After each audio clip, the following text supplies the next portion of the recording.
原本小神是想让陛下从这是为天庭封神，理应由天庭决断哪个神位，以及若由三教哪一位圣人执掌都将有失公允这2个角度去争取这一份主导权。甚至小神已经做好了2手准备，若陛下您争取不来这一份主导权，小神就当着6圣与道祖老爷的面建议太清老师拿这份主导权。而今西方又给了我们一份完美的理由。什么理由？由圣人施德。陛下到时就将云华仙子之事摆出来，将小神给陛下的这份流影球拿出来，将藏在桌下的规则拿到台前，但不可直接点出准提圣人之名。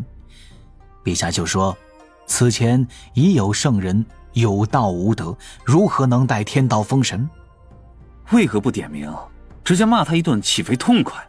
李长寿不由有些头疼。哎呀，我来天庭之后，这玉帝陛下思考问题还真是越来越简单了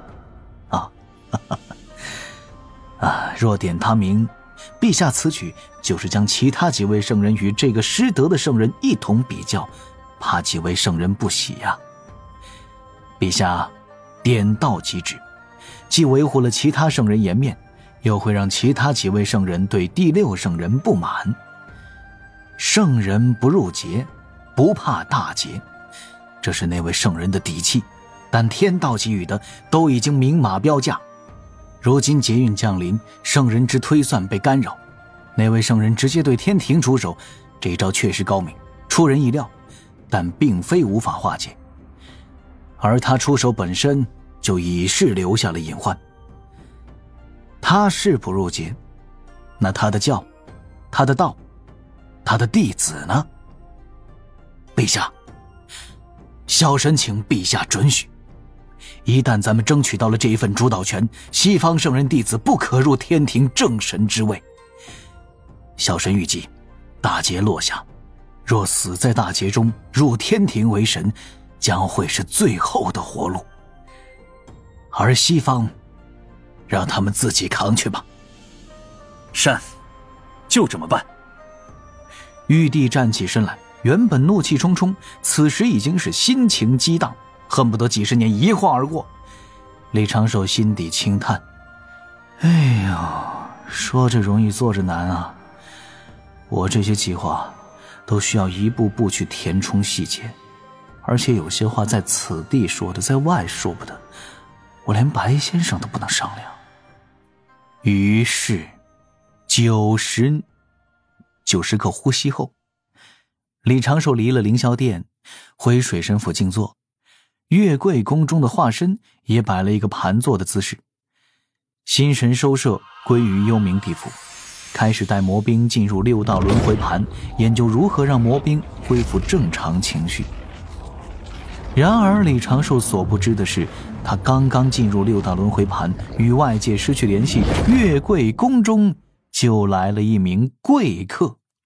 这位贵客还因为几次对李长寿行礼呼唤，李长寿视而不见，最后恼怒地拂袖而去，在天庭之中引为了一段奇谈。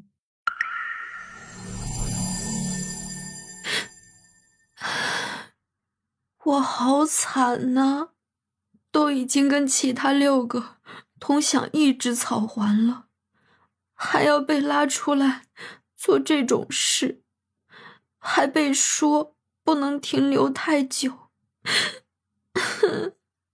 绿草如茵的缓坡上，6道轮回盘内，一只草环轻轻地盘旋，身子有些虚淡的小哀在草环下现身，心疼到不能站立，委屈地抱住了自己。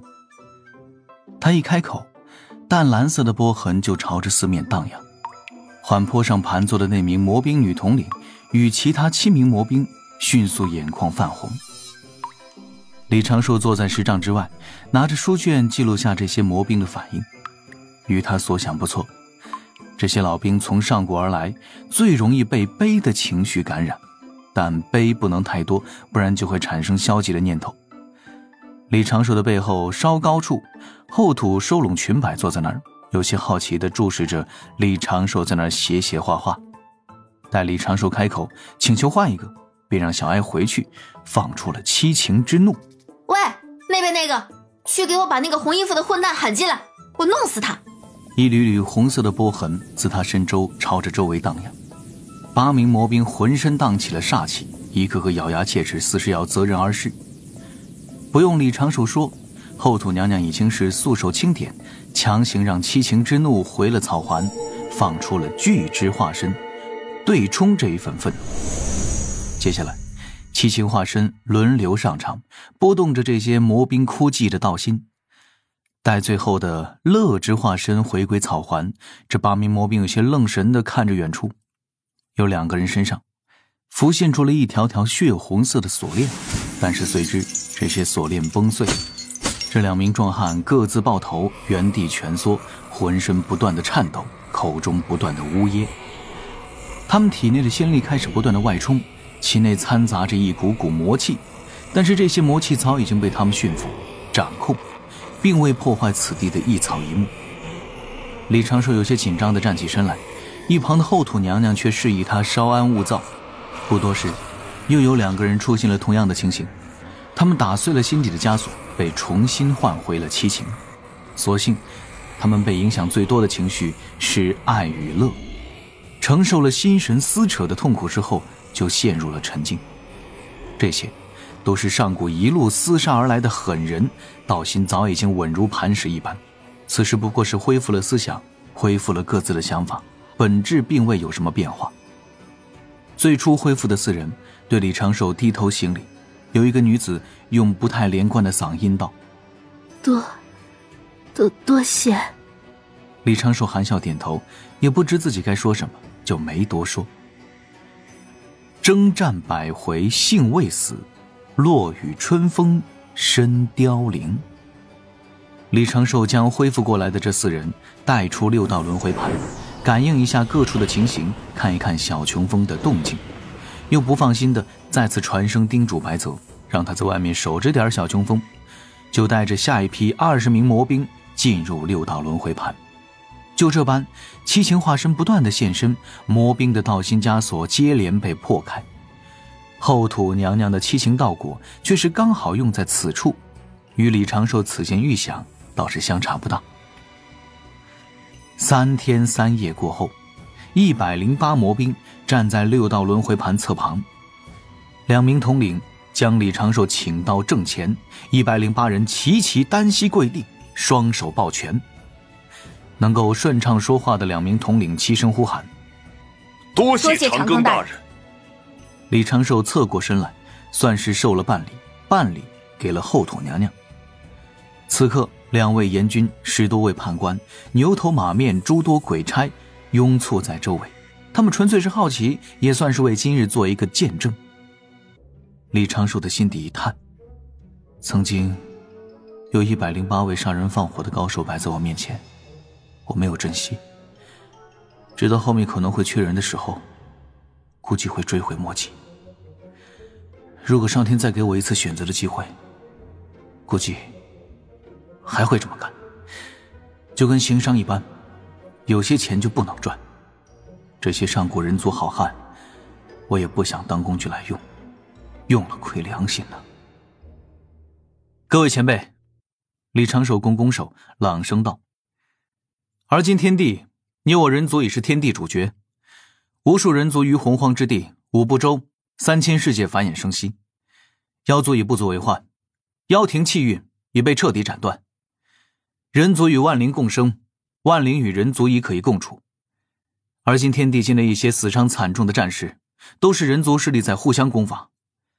诸位圣人所立天庭，秉持天道运转，天庭玉帝陛下对凡人更为看重，我也在玉帝陛下身旁辅佐。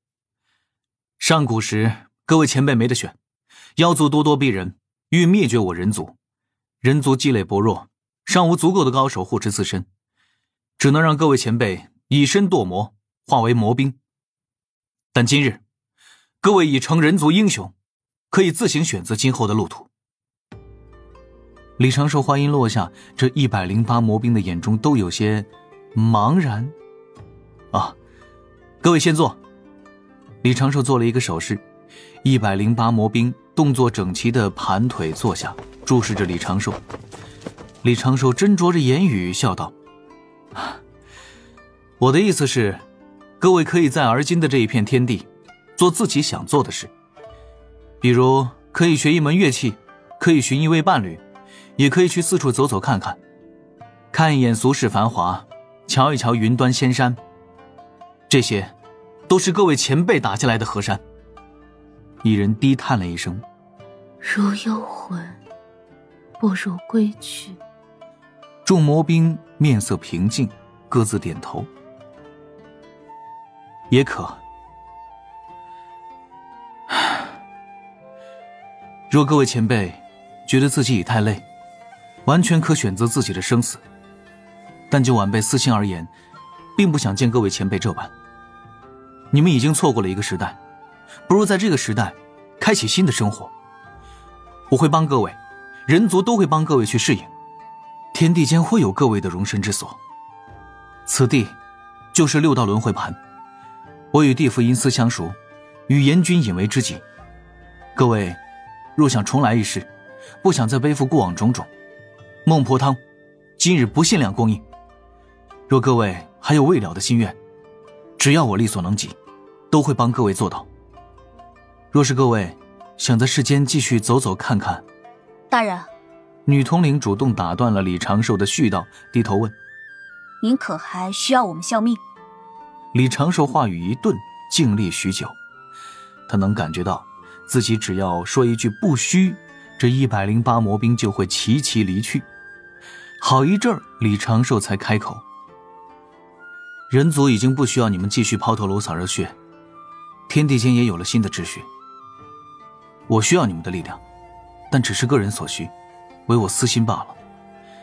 与人族与天地可能没有太多的意义，所以我才会带你们来这里，让各位能够有重新选择的机会。无论你们如何选择，我都不会强加干预。但若有人暂时拿不定主意，缺一份信念，那我也可以说：留下来吧，为我而战。不过先说好，我没有什么宏图伟志，你们若是留下来替我做事，应该不会有什么太大的波澜。言罢，李长寿站起身来，对着这108魔兵做了一个道揖，转身走向一旁。他刚走不过10丈，背后出现了轻微的响动，一股道运升起溃散，一名魔兵原地融了自己的神魂，连轮回都不愿意再入。接二连三，接连不断，一名名魔兵破灭了自己的神魂，化作了一蓬蓬黑色的流沙，消逝于轮回仙道之上。风中仿佛传来了一声声低喃，李长寿的元神听到了一声声倾诉：长庚大人，多谢成全。袍泽已去，吾等相随。不负陛下之托，不负将军之命。李长寿微微仰头，负手轻叹，背后的黑纱漂浮，幽冥界的天地吹起了阵阵微风。一名名人族出身的鬼差拄着兵刃单膝跪地，牛头马面等少量巫族也是双目泛红。巫也有感性的一面。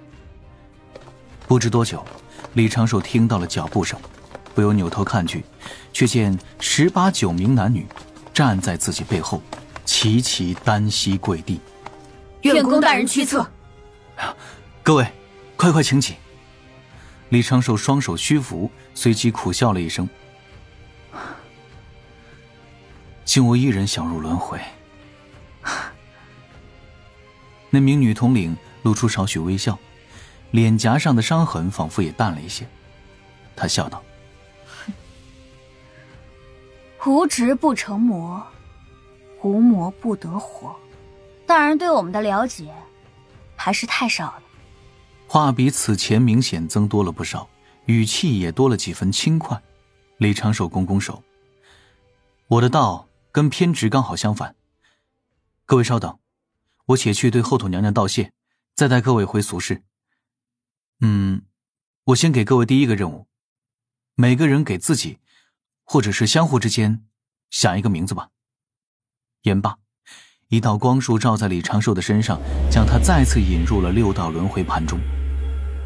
李长寿越琢磨越觉得这个小哀实在是太有趣了，他的逻辑很完整，无论面对哪一个问题都能够得出一个绝对消极的结论。对此，后土娘娘也有些头疼，与李长寿琢磨了半天也想不出应对之法，结果还被小哀给发现了，哭诉他们暗中琢磨怎么对付他。还好没有威胁离家出走啥的。李长寿顺势将地府改革的几点意见拿出来给后土娘娘过目，后土娘娘含笑答应，并未有半点意见。这一份功德已是在对李长寿招手，功德今生已不远了。带着19位金仙境高手离开地府时，从龙宫借来的大船明显空落了许多。李长寿计划组一个夕阳红洪荒旅行团，带着他们四处逛逛看看，再在安水城和小琼峰正式上任。这19位高手都是实打实的金仙境魔兵，从上古厮杀而今，干翻过妖庭，击退过域外天魔，修为境界外加自身强悍的战斗经验，再配合手中积累的众多宝物，绝对是一股不可小觑的力量。熊灵力这个不称职的小琼峰安保队长到时候就可以荣退了。这108位大法师带回的魔兵最终有了归宿，李长寿也放下了一件心事。或许旁人会有更好的处理方式，但是李长寿觉得自己这么做最稳妥。回了安水城，让宛若重获新生的魔兵们住进了海神庙，告诉这19位上古好汉可以各处随意走动。李长寿就将心神挪回了小琼峰，